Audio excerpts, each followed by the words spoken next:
Good morning, 10th class students. Today we are going to study about the reflex arc.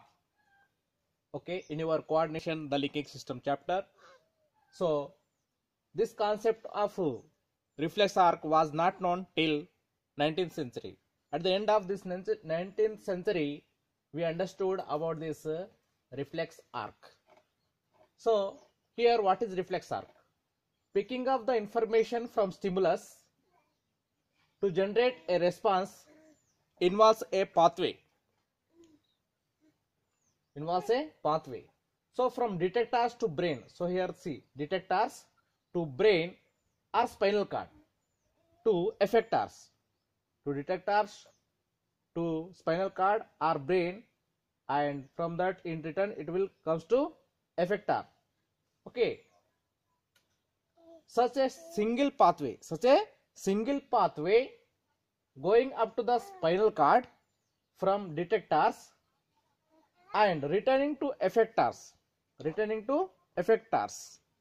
Okay, within fraction of seconds it will happen. So this is called reflex arc. Okay, see, for example, when you step on a sharp edged objects like stones or nail, okay, so what happens? Several reflex arc like this would operate to cause muscles of the leg to withdraw the feet.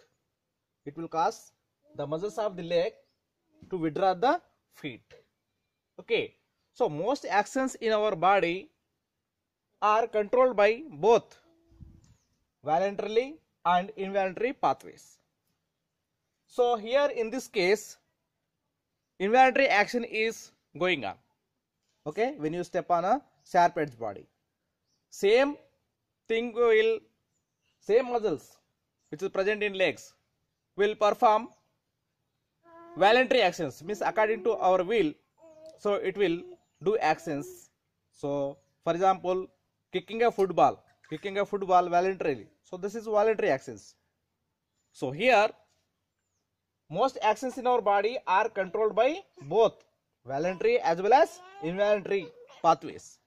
So here one more point is that in our body, nerve transmission speed, means stimulus to response. Okay, the transmission speed of nerves pathway is about 100 meters per second. Okay, how much? 100 meter per second. Okay, students. So here the diagrams explain you that this is the detectors. Detector cells are present in our skin. So it will detect the stimulus. Okay. So here sharp edge, and it will comes to sensory neurons. See, here ganglion is there. It will goes to the spinal cords. Here processing will done, and from this